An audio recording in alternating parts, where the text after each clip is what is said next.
In this session, we are going to see about Faraday's law of electromagnetic induction. Phenomena of induced current. You have a coil which is connected with a galvanometer. When you have a stationary magnet which doesn't move, there is no current in this coil. When the same stationary magnet, if it is moved towards the coil or away from this coil, then a current flows through this galvanometer. This current is called as induced current. Similarly, when you have a coil with DC supply, if it is stationary, no current flows through this coil. If this DC supply coil moves towards this coil or away from this coil, there is an induced EMF. In another experiment, when you have a alternating source which is having a coil, and if you place this coil close to this one, then you can find the induced EMF. So in all this experiment, the common element is change in the magnetic flux. So what is change in the magnetic flux? So if you have a magnet, there will be a magnetic lines of forces.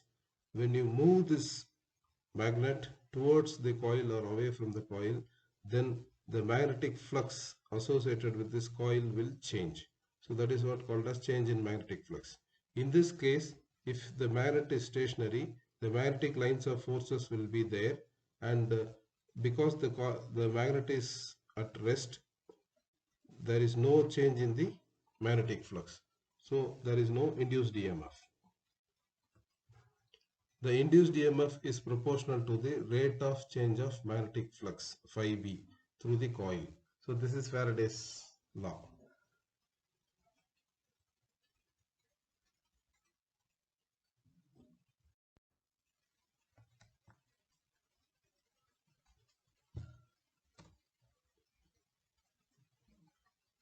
We can calculate the magnetic flux through a coil.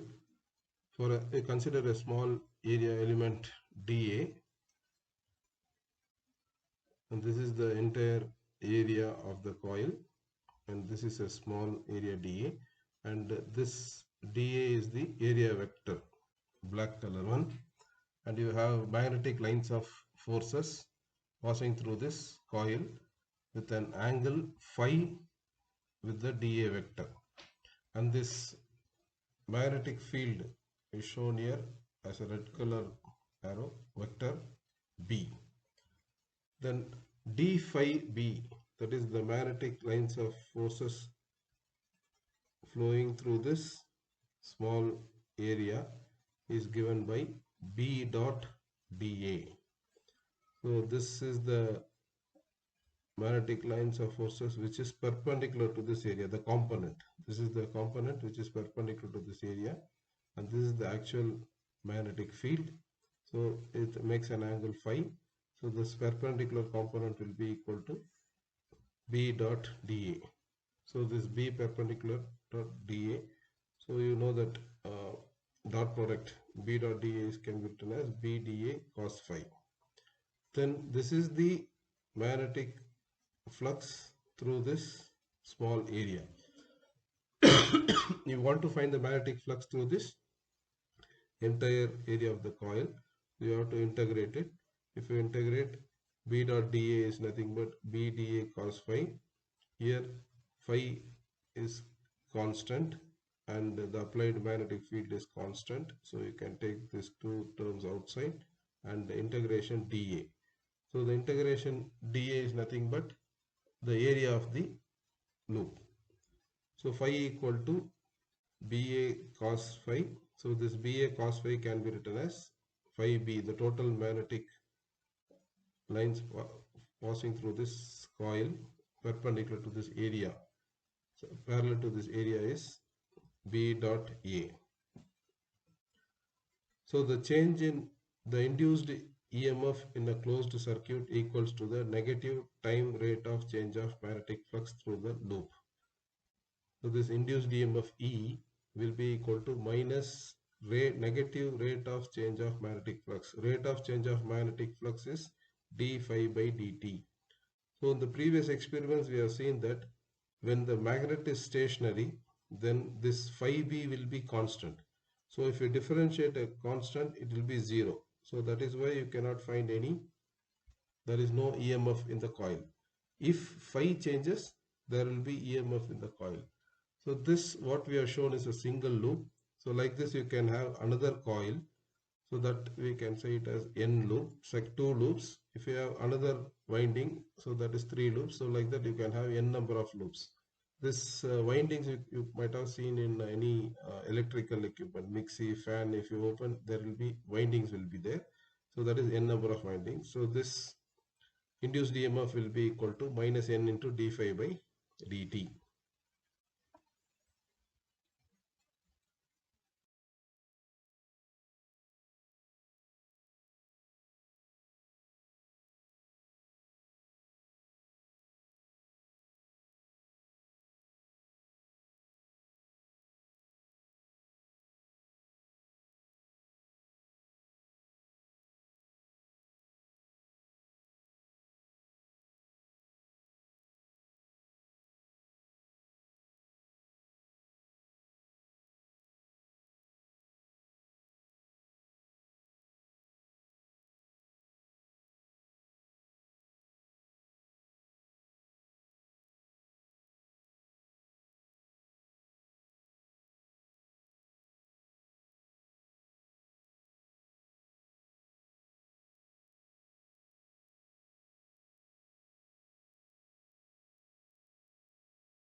Inductor as a circuit element.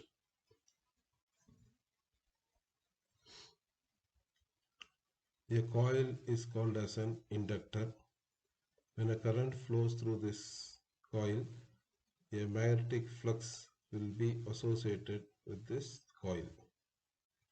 So when the current starts flowing through this coil, slowly the magnetic flux will build up.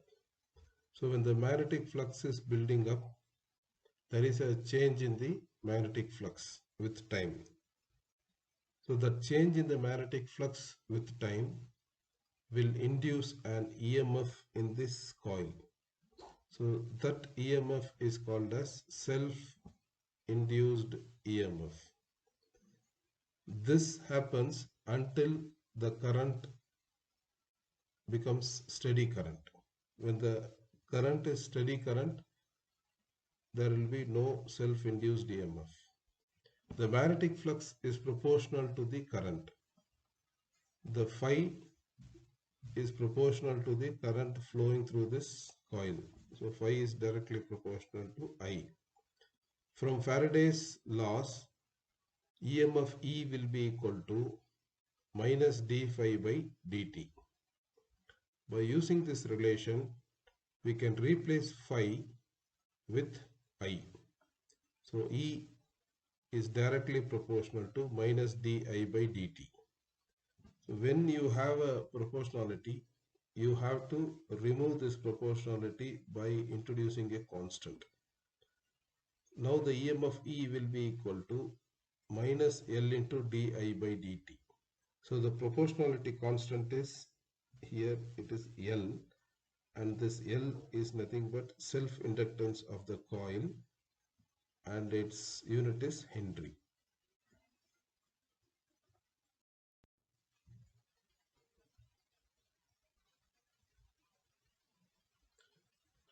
Expression for self-inductance.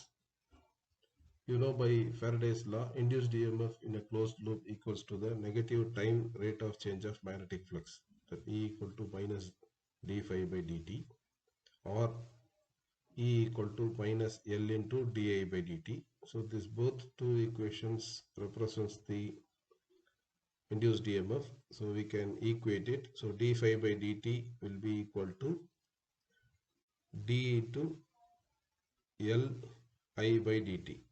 As L is constant, we can take this L into the differentiation.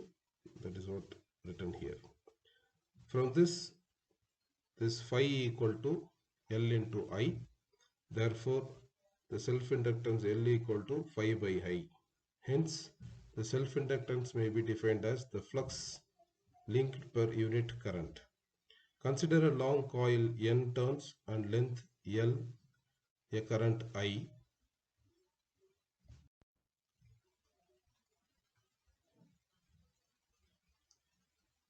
Consider a long coil of N turns and length L carries a current I. The flux density in the coil is given as B equal to mu naught N I by L. Here mu naught is permeability in free space or air.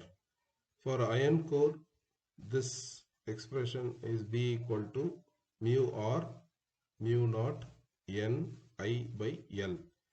Here mu R is a relative permeability. The flux linkage phi is given by NAB. So you have B value here, substitute B value here. So mu R mu naught N square AI by L. We know that the self-inductance L will be equal to phi by I. So you get the expression for self-inductance mu R mu naught N square A by L.